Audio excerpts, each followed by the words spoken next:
Mes grįžtame į studiją ir pasikalbėti apie galimybės sumažinti Lietuvos priklausomybę nuo Rusijos energetikos išteklių, ar galbūt jos visai atsisakyti. Šiandien į studiją pasikvietėme Seimo aplinkos apsaugos komiteto pirmininką, poną Joną Šimėną, ir bendrijos Atgaja pirmininką, poną Saulių Pikšį. Pone Šimėnai, pradėkim nuo jūsų, nes jūs abu, tiesą sakant, prieš Kalėdas dar surengėte specialią spaudos konferenciją apie atsinaujinančius energijos šaltinius ir galimybę juos panaudoti Lietuvoje. Bent jau mane ta politinė valia įtikinto, jeigu šalia jūsų, pavyzdžiui, būtų sėdėjęs ponas Sekmokas, kuris projektuojamas į energetikos ministro postą, bet jūs čia liktai kažkokie bendražygiai tarpusavį pasišnekėjote ir tos politinės valios aš taip ir nematau. Tai gal iš tikrųjų čia mūsų klaida, kad mes nepasikvietėm Sekmoko į tą laidą, bet tai nieko tokio. Mes kartu parodėme kelią, kuris yra jau išnagrinėtas, ištyrinėtas ir yra išbandytas ir mes ne idėjas kol kas jau skleidžiame, bet jau mes rodome kelius, kaip tai galima padaryti. Pereikim prie jūsų, ponė Pikšį, vis tik tai žiūrėkim plačiau ir jūs būtent esate visur pristatinėjate planą, kaip Lietuvai iki 2050 metų išvis atsisakyti tos priklausomybės nuo iškastinio kuro, tai yra dujų ir naftos. Tai reiškia, yra netgi planas, bet ar jūs jaučiate, jūs pristatinėdamas, nes aš žinau, kad jau 2 metus jūs tą planą pristatinėjate, ar jūs jaučiate kokią nors politinę valią, politinį susidomėjimą tuo? Taip, jau mes kokius turbūt 5 metus mėginam siūsti tokią gerą žinią, kad atsinaujinanti energetika yra pasiruošus pakeisti tiek iškastinį kurą, tiek netgi, sakyčiau, ir branduolinę energetiką, nes jinai irgi, jos resursai yra baigtiniai. Tačiau tokio didelio susidomėjimo nėra, bet mes, aišku, neprarandam vilties. Iki 2050 metų iš tikrųjų galima būtų atsisakyti viso iškastinio kuro ir pereiti grinai tiek elektros gamybai, tiek šilumos gamybai, tiek netgi transporte prie atsinaujinančių išteklių. Tačiau tam būtent sprendimai jau turi būti priiminėjami dabar. Bet vis tik tai aš vėl grįžtu prie tos politinės valios. Pone Šimėnai, mes žinom ir žiūrovai dabar gal išgirs, kad pavyzdžiui Švedija iki 2020 metų turi ne tik tai viziją, bet ir planą, kaip atsisakyti bet kokio iškastinio kuro. Kada Lietuvoje tą turės? Atsinaujinanti energetika ateina į susikloščią jau struktūrą. Tai natūralu, kad dujų verslas arba verslas paremtas gamtinių dujų naudojimu jie nenorės atsisakyti, kad štai paimkite iš mūsų visą verslą ir vystykit jūs. Tai vyksta gana arši konkurencinė kova ir tą kovą laimėti ne taip jau paprasta. Tačiau valstybė gali turėti savo viziją. Dabar apie tai, ką jūs kalbate, tai iš tikrųjų vyriausybė turi patikėti. Pirmiausia, mes turime ją įtikinti, kad tai, ką mes kalbame, kad yra paremta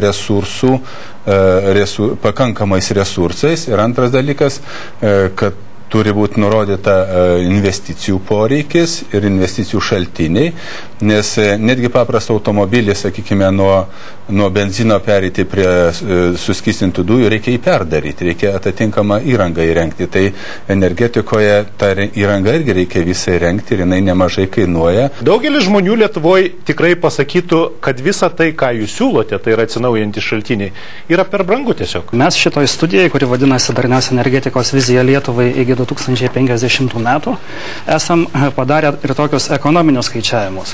Aišku, prie tam tikrų sąlygų, nes reiškia ir remdamiesi Skandinavijos šalių modeliu.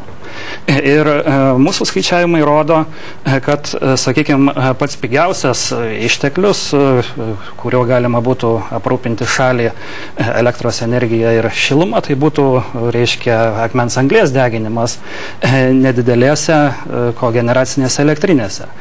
Pats brangiausias, ko gero, būtų branduolinės energetikos diegimas. O atsinaujinančiai ištekliai tai yra vėjas, biomasė ir priklausomai nuo dydžio, nes, sakykime, ar iki 10 MW instaliuotos galios kogeneracinė ar virš 100, tai yra skiriasi kainos. Kuo didesnė, to pigiau, aišku, kuo mažesnė, to brangiau. Ir vėjas irgi yra, tarp kitko, kažkur tai vidury.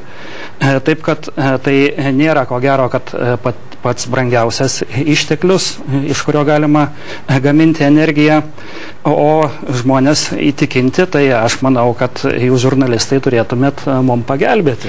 Tai mes ir bandome gelbėti, bet ponia Šimėnai, kodėl politikų žodžio nėra? Pavyzdžiui, kodėl politikai garsiai Lietuvoje nesako tą, ką, pavyzdžiui, Danijos ambasadorius ne vieną kartą jau yra pakartojęs, kad kilovatvalandė elektros energijos pagaminti tokioje brangioje šalyje kaip Danija arba Švedija yra gerokai pigiau negu Lietuvoje. Visų pirma, atskirkime 3 energijos šaltinius ir pažiūrėkime, kokios kainos.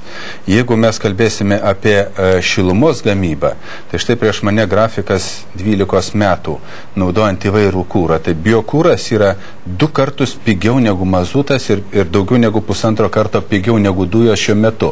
O kaip žinia, dujoms jau patvirtinta kaina dar vos ne 50% kitais metais didesnė. Reiškia biokūras pigiausia. Vokiečiai pasakė, pas mus vėjo, tai yra elektros kaina pagaminta vėjo jėgainėse yra 6,5 euro cento. Tai yra 22 lietuviški centai. Ką mes Lietuvoje turime? Elektrėnuose gaminam už 42 lietuviškus centus.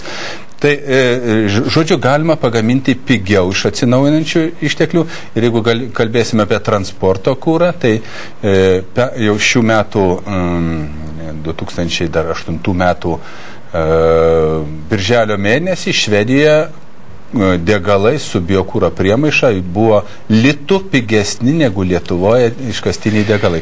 Žodžiu, visur yra galimybių, todėl reikia jas panaudoti. Bet ir tada paskutinis klausimas, ponia Pikšry, jūs vis tik tai kaip gamtosaugos organizacijos atstovas, kaip jūs paaiškintumėte tada tokį faktą, kad Lietuvoje, pavyzdžiui, yra taip aršiai priešinamasi kitam, čia gal ne tiek alternatyvaus energijos šaltinių, bet šitų buitinių atliekų deginimo toms gamykloms, kurios irgi, pavyzdžiui, Švedijoje yra vienas iš sprendimų, kaip aprūpinti šalį šilumą iš nenaudojant dujų.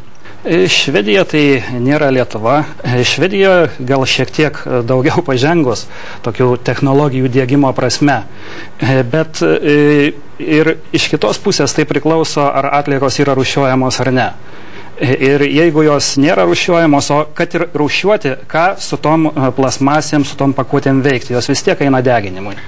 Ir priklausomai nuo temperatūros, priklausomai nuo labai daug faktorių, vis tiek tų junginių išskrenda ir įsiskiria gan nemažai. Gerai, tai mūsų laikas baigėsi, ačiū Jums už pokalbį, o aš tik tai galėčiau pasakyti, kad vis tik tai ne energetikos ministerija, o valdžios noras gali nulemti, ar Lietuva bus priklausoma nuo Rusijos energetikos išteklių ar ne.